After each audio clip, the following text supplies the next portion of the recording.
Welcome to Sunrise Spotlight. I am Terissa Aronson from the St. Lucie County Chamber of Commerce. It is our pleasure, our honor to facilitate this event or show. It's not really an event because we don't invite others, but it is a TV show and you can join us on Facebook. But we do this once monthly with the City of Fort Pierce Commissioners.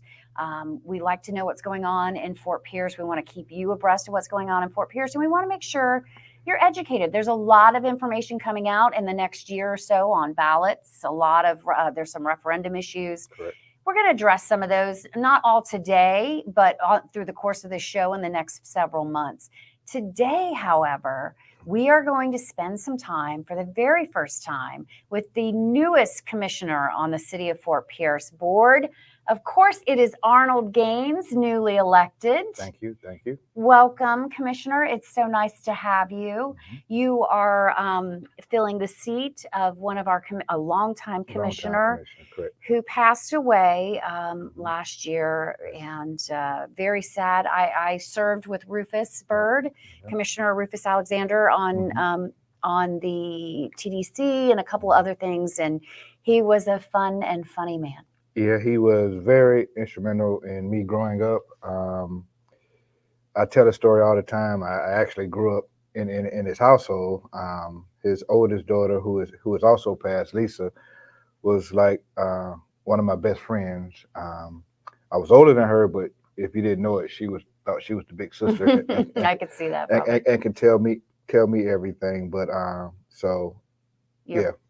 Well, it was big shoes to fill. You're off to a great start. I'm very happy to have seen you get in that seat. We talked a little bit. You did grow up in Fort Pierce, to say the least. I mean, your family history is part of the cornerstone of Fort Pierce, right? Correct. I'm a lifelong resident of Fort Pierce. I've only been out of Fort Pierce maybe to go to college, and I lived few years down south in Palm Beach County, Broward County, but I've been back in Fort Pierce since 2012 and just came back to help the youth and the other generation behind me get to the point where I am so they can help the generation behind them get to the point where they'll be.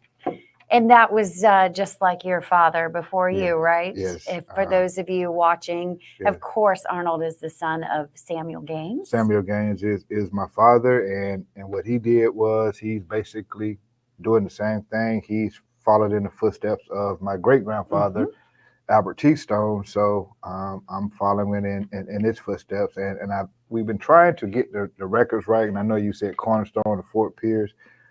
I think that building or that frontal home was 1932, 1933. Oh my goodness. So, and my great grandfather was here before it was built. So we've been in Fort Pierce and doing stuff for the city of Fort Pierce for a long time.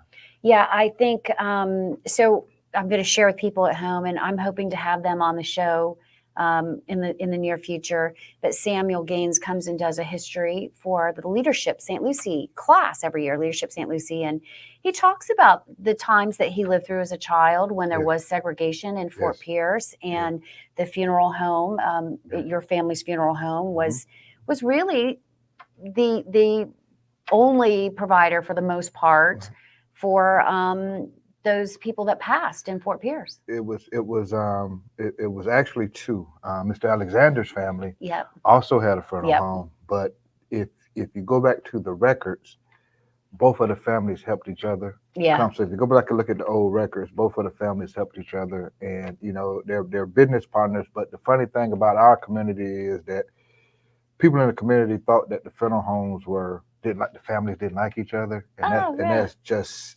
so funny. Not true. It's not true, and it's funny to us because we laugh about it. So, but no, the families get along. Like I said, one of my mentors was Mr. Alexander, and like I said, he had that role just like Dad. If he saw me doing something wrong, he could say, "Come here," and I had to come. So. Your dad talks about that, which is a throwback to a simpler time where you all raised each other's kids for the most part. There was a communal support for that. I am a product of the village of Fort Pierce. Anywhere I go now, commission meetings and all these other meetings, I see faces that got me where I was and where I am, and I let people know that in the audience. I'll say I have to be on my best behavior tonight because so and so is in the audience, and she was one of the ones that got me here. And everybody laughed, but I am a product of the village of Fort Pierce. And speaking of, you said something about during my dad about segregation time. I was part of that last court order that came to segregation in St. Lucie County. I was part of it. I was one of the kids that had to be bused from Fort Pierce, which I lived 100 feet away from Francis K. Sweet Yes, you Elementary, do. and Yeah. I had to be bused all the way to Port St. Lucie. And I tell this story. And my dad made the decision and asked families to do it because we had to do it court order. And the joke of that was, he made this big speech at the school board, but when he got home, he had to deal with my mom and say, "Well, who told you one of my kids was gone?" So, but he volunteered they you? volunteered me, and that was one of the best decisions that I'm glad I was chosen because I made lifelong friends in Port St. Lucie. It was rough, but we made lifelong friends, and to this day, we're still friends with some of my friends from Port St. Lucie Elementary. Good. Samuel Gaines was the longest serving public Yeah, school board yeah, member, which is why we have, of course, an academy named after him. It was an elementary school, and right. it's now very specified. Yeah, it's some It's science, tech, something. science, Science, technology, technology, engineering, engineering, something. arts, and Right, mathematics. right. Yes, I get a kick out of that. Yeah, But me yeah. too. Me too. Me too.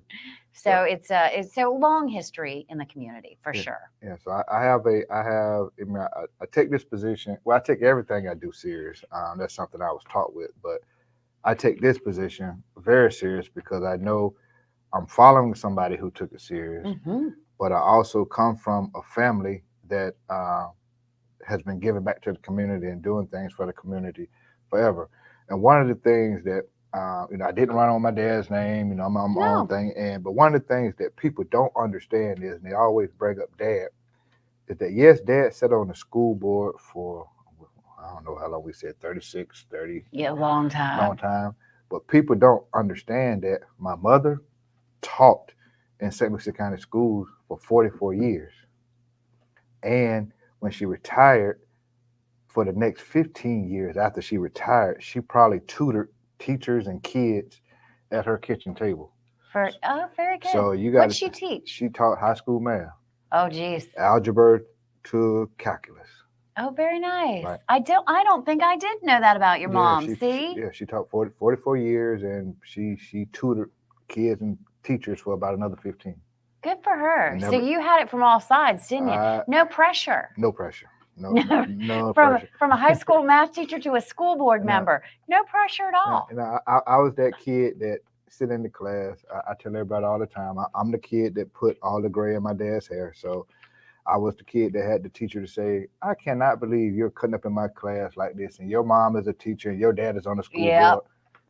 I'm sure you heard that more than once. That was me. That was me.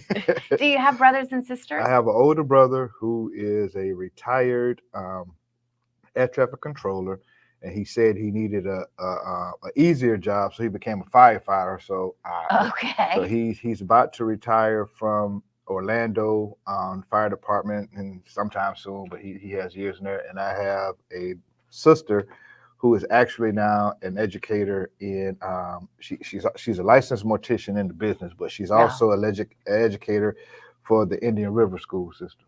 Yeah, somebody had to be a mortician, right? Yes. Funny story, dad never pushed it on anybody. No, he didn't. Never pushed it on anybody, told us to go out and do what we wanted to do. But growing up in a funeral home, and back then, as you say, the top part of the funeral home was where my great grandparents lived. So that's where we were, So growing up in the business, you know the business. So you do, but, but he didn't push us into the business. He didn't. No. And more importantly, I think you're not desensitized, but you understand the importance of it and what it brings to families. I mean, that is a huge job. Correct. To be honest with you, growing up in that business has made me a better people person and a better way to deal with people, even as a coach, as an attorney, as a commissioner, because morticians see families at their worst time. Mm-hmm. At their lowest point. At their lowest point, worst time. And a lot of times Families don't come down there together. They got differing ideas of what should happen. And you have to be able to put people together and help people at their lowest point because they're grieving over a loved one, and you understand that the grief. So just seeing my dad do that and being around that has given me the ability to, when I have clients coming in upset or when I have residents coming in upset, I'll say, all right, here's your 5 seconds, vent. And once you vent, now let's talk and see what we can do. Yeah, that's interesting though. Mm-hmm. And I forgot, you do come from a law background. Yes. Yes, I'm a licensed attorney in Florida and Washington D.C. So. And what did you practice primarily? I practice personal injury and employment discrimination. So I'm still fighting for the little guy against the big corporations and everybody out there. So that's what I do. And what in the world made you decide to serve? That's a good point. I tell this joke all the time. I say that the night I signed those papers, went down to City Hall and signed those papers, one of my softball girls must have hit me in the head with a softball. but no, I got tired of people coming to me saying that we need you to run. We need you to run. You know, you fight for us out here. You're doing everything in the community. You need us to run. And I was like, I felt that I could do more on this side of the table than sitting at the table. And it was I never wanted to run against Mr. Sessions, and I never wanted to run against Mr. Alexander because they were there. You know, I just didn't. So I knew Mr. Alexander was getting sick. You know, I was there, and I went and talked to him, and I said, you know, Mr. Alexander, you know, I'm thinking about it. And he said, well, go pray on it. That's exactly what he said. Go pray on it, because looking at it on TV and watching me do it, you have no idea until you sit in the chair. So I went and prayed on it and talked to him, and then once he passed and we know he wasn't running again, I went ahead and decided to throw my name in the hat and ask the people to give me a chance to vote me in and see what I can do. And I'm using it'll be Sunday. I think Sunday is the 3rd. So it'll be 4 months Sunday that I've had on the job. So I'm trying to show everybody in Fort Pierce and in St. Lucie County that their vote did, you know. Yeah. And I say this all the time. If you didn't vote for me, I'm still your commissioner. And if you need something, come see me and we'll get it done. Yeah, because they'll vote for you next time. Well, I hope so, but that's my goal to try to get a full term and to push the agenda that we're starting now. Good. It's funny, you did end up running against Reggie Sessions. Correct. Anyway, but yeah, he wasn't an incumbent, and I understand what you mean by not running against an incumbent. Right. Yeah. You don't want to be considered a curmudgeon of opposition. And I can say this: I didn't agree with everything that Mr. Sessions did when he was in the seat. I didn't agree with everything that Mr. Alexander did when he was in the seat. Well, it can't be done. But what you do is you go talk to him and whatever. But I would never run against those two individuals because they had put so much time into the seat. So when the seat came open, it was my chance. I put my name in, and I'm sitting here talking to you today. Yeah, you are. So 4 months in, and I was talking to Mayor Hudson about this just the other day. Okay. It's a learning curve. Ooh. Yeah. Yes. and they tell you, well, nowadays with Facebook, for one thing, they tell you people are mean and people are going to say mean things, but I don't think it prepares you for when it actually happens, right? Like people are so daggone mean sometimes, especially what they think is anonymous, which is Facebook, but I would advise you to not pay attention to. Don't read the comments because sometimes they don't even make sense, but I do, and the hardest part that's going to take a toll on you. It did the first couple months, getting better. But I'm learning, and the hardest part so far about this job is you want to respond to everything you read, but you can't, and you can't. No, and that's my highest hurdle because I'm an advocate for. That's what I went to school to, and I for can't, everybody. And I can't talk. You're an attorney, right? And you want your rebuttal. And I want to go back. You want your rebuttal so bad, and because you've been trained to rebut. And I can't. So that's the hardest part right now. But I'm learning to deal with it. And the reason why you can't is not because you're not going to say something that means is truthful. Right.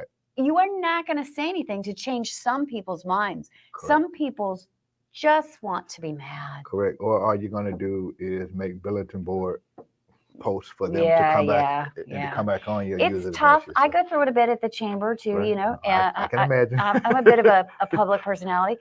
And when they write things, sometimes I just leave it up because I think, well, that makes you look stupid, doesn't it? You know, not really me. Like this is more a reflection of you than it is me. But at the same time, people forget you. We're human, right? And I agree. And I just tell people this all the time. We're not going to agree on everything. No. I mean, we're not going. Right now, in my community, which is just crazy, the biggest thing going around now in my community is the slap by Will Smith and Chris Rock. People are really fighting and falling about two millionaires, you know, by something that, and I'm like, guys, y'all. Those are rich people problems, aren't they? Right, y'all really getting mad about, we got other stuff going on in the country. It is, you know, okay, I don't want to be one of those people, but it is a bit appalling. The whole thing was sad. It was so sad. And I agree, and I have. And Deara's laughing because she's like, I jumped in and I said I understood Will's point. Didn't agree with him, but I understood. But then I also respect Chris Rock for not fighting back. He handled it like a champ, you right? know, and I always tell people, you never know. To me, all jokes are not funny. I mean, but you never know what's going on in a person's mind when you're messing with them. So yeah, you know, so if people ask me, well, Arnold, what you have done, I was like, you know, if you'd asked me that 4 months ago, I'd give you a different answer. Oh, you're in the public eye now. Give you an answer now, but so you know, so I understand with the whole social media. The guy is a jokester for a living, right? Right. Some of his jokes stink. Correct. Right. Correct. So, and many of his jokes have been offensive. This is not new. So I mean, wrong time, wrong place. I mean, yeah. You know, instincts. Hey, look, if Will Smith wants to catch him in the alley out back and have a couple words, that's a whole different. That's a whole different story.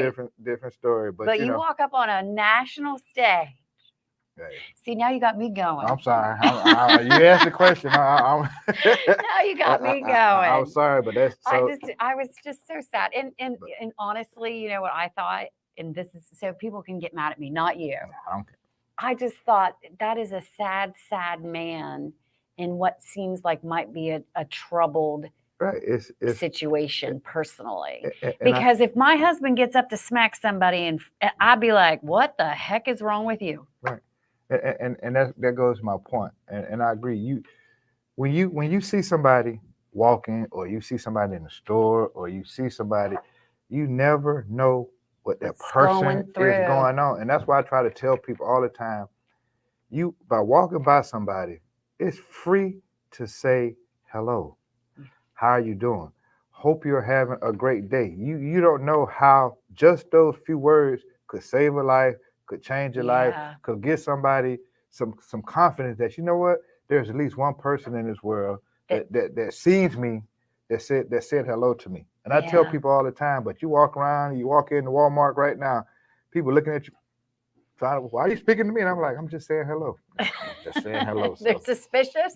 I don't know. I'm just saying hello. So yeah, you never know what's going on. But I do think that it is, you know, in your community, I feel like their you know, transgression is that they're trying to adopt it to all of their community. It's not. It was two rich guys.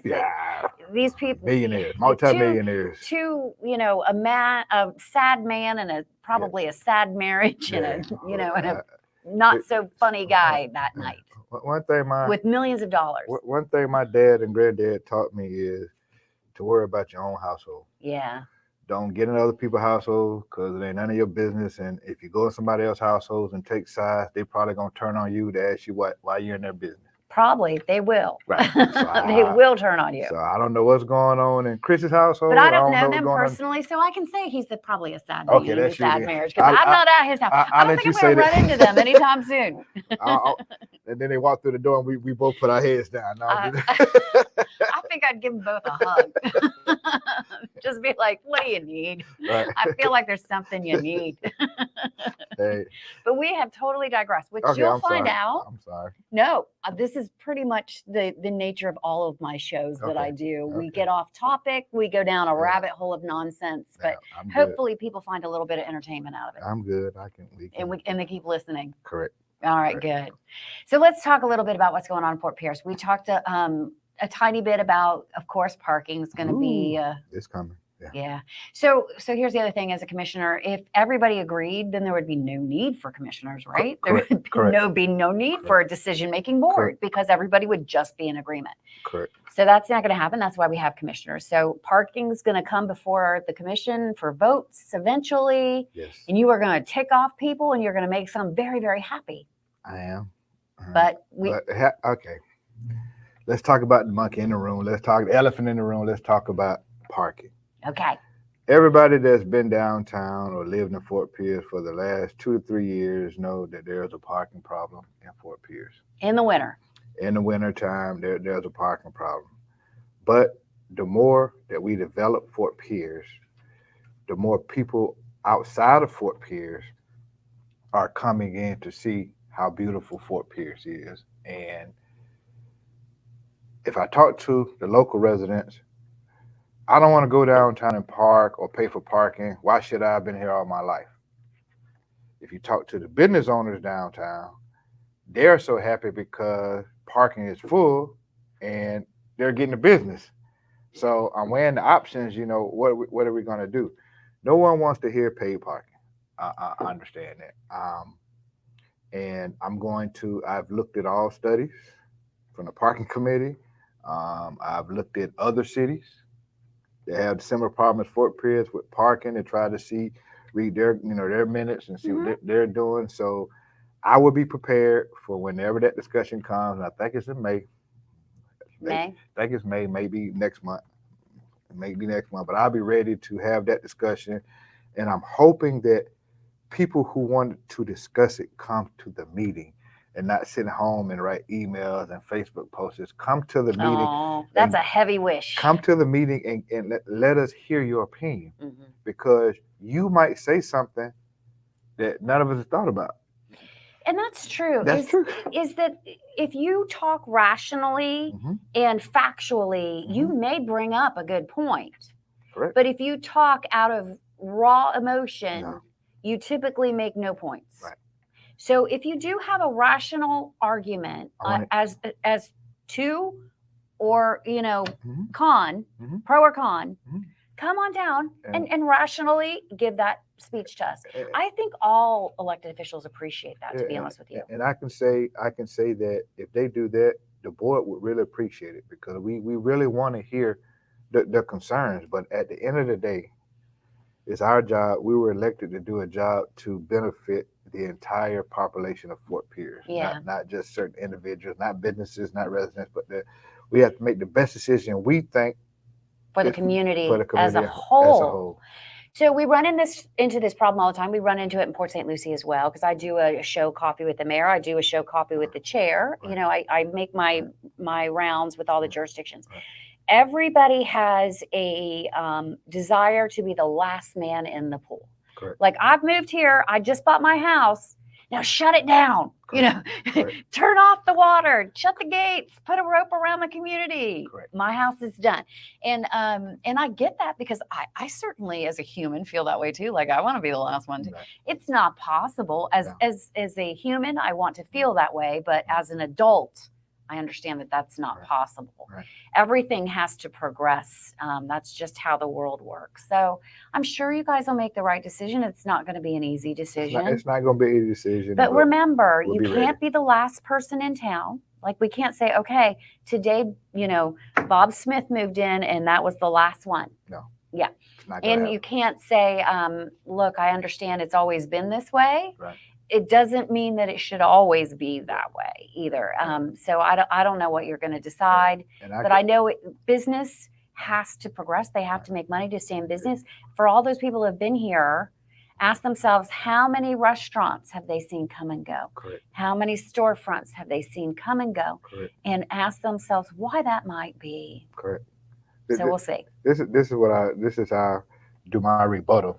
This is how I do my rebuttal on that. I'm born and raised in Fort Pierce. I remember the old downtown, just the J.C. Penney. Oh, yes. You're going way back. The Rubens department stores, the McCormick's, and the Woolworths. I remember all downtown.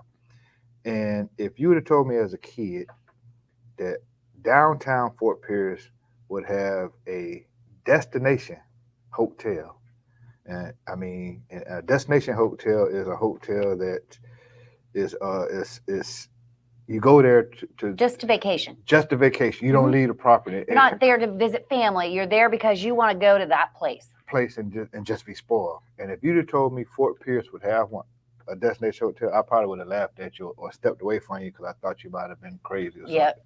That's coming. Fort Pierce, if you look at the map of East Coast of Florida, and you go from Orlando down to Miami. Go to Miami.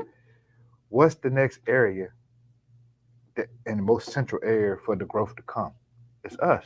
So let's just deal with it. We know it's coming, and let's prepare for it. So going back to this parking thing, everything that comes, every developer, every new business person that comes in my office, they give me their spiel. First question I ask, how you gonna help me with parking? Second question I ask, okay, how you gonna help the residents of Fort Pierce with jobs? And if you can't answer those questions, don't ask me to vote on your project, because these are the problems we have. We need jobs and we need parking. So if your plans don't have additional parking, you better go back to your architect and try to draw something to do something. So that's a bit of a sticky wicket, because policy-wise, when you put a business into downtown Fort Pierce, there is no parking requirement. Right. But these are the I know. Like the hotel. If they're a conditional use, right, you can say, well, I don't love this project. Right. But if they just want to rent a storefront, they can't. They can't. Yeah. That's different. So if they're going to ask for a conditional use, you can ask them to have some parking. Right. Okay. Right. Yeah. But because in urban dense areas, which when we say urban dense areas, you're typically thinking of places like downtown Miami and downtown New York, where there aren't places to put big parking lots, which is kind of what downtown Fort Pierce is like. Correct. So you're going to have to go vertical. It's very costly, but it's going to have to be done, right? Yeah, we need the parking, and we're actually looking at spots where we know we're going to have it. We all know it's going to have to be some parking garages put somewhere downtown. Somewhere, yeah. People don't like it. It takes away from everywhere, but also you don't want people parking 2 miles away to try to get downtown. They're not going to go. Correct. They're going to go home and go somewhere else. So you got to make some hard decisions to benefit all of Fort Pierce. Some people are going to be mad. Some people say thank you, and we go from there. If you ain't making somebody mad, you are not doing your job. All right, I'm going to remember that. Yep. You got to be making somebody mad. Else something's wrong. Something's wrong. Okay. Yeah. All right. This has been good stuff, though. Okay. I've enjoyed this very much. I think the half an hour's over. Can you believe that? Oh, yeah. I like to talk. I guess I'm like my dad. Oh, you might be your dad's son after all. Sorry, you get me going down the path. We can talk, but like I said, I talk for a living. So. Yeah. Your dad's the same way. When he sits down, you think he's going to be a quiet guy, and then nope. You turn the faucet on, and if you hit the right button. And especially when you talk to him with history, if you hit the right button. That's my favorite subject with him. I love it. His stories, I love them all. He has them. I know. He has them. I've got 5 years of stories. Right. And we taped one of them, but I definitely want to get him. Yeah. When Earl comes to town, you'll let me know. I will let you know. And I'll get Sam and Earl to come in, and we'll do a little show. Yeah, you're going to need more than 30 minutes for them two sitting beside each other. There's no chance 30 minutes. Okay. It'll be like a 3-part series, Indira. Just trying to tell you. But I tell people this all the time, that they say they interview Dad, and we're still blessed to have him. He's 84. Mm-hmm. He's in good shape, though. Good shape, good health. He has his problem, good health. And I tell people all the time that when you get him on stuff like this, we got to start recording him, especially when he go, because he's going to take a lot of history with him that has just sitting up there and people haven't asked the right question. And I've been trying to push people forever just to get him to talk, record him, do whatever, so we can have the history of Fort Pierce. Because like you say, he's only been out of Fort Pierce for 84 years. He's only been out of Fort Pierce for 4 years of college and 1 year of mortuary school. Oh, so that's what, 79 years. So he's lived and been in Fort Pierce for 79 years. And I think your parents still live in the same house you grew up in. Correct. Right across the street from Granny and down the street from Jerome. Correct. They were one of the original families that opened up that neighborhood and they still live in that house. Correct. Yeah, yeah. It is a great history. You know what? I'm gonna actually take steps. I'm gonna get somebody to sponsor it. We're gonna get in the studio with Sam. I might do a half hour with Sam, a half hour with Earl, and then a half an hour of them together. Ooh, okay. I think because I feel the same way. So in leadership, I facilitate Leadership St. Lucie, which we have to get you through. Okay. Definitely have to get you through. Commissioner Johnson's going through this year. Correct. So we'll get you through next year.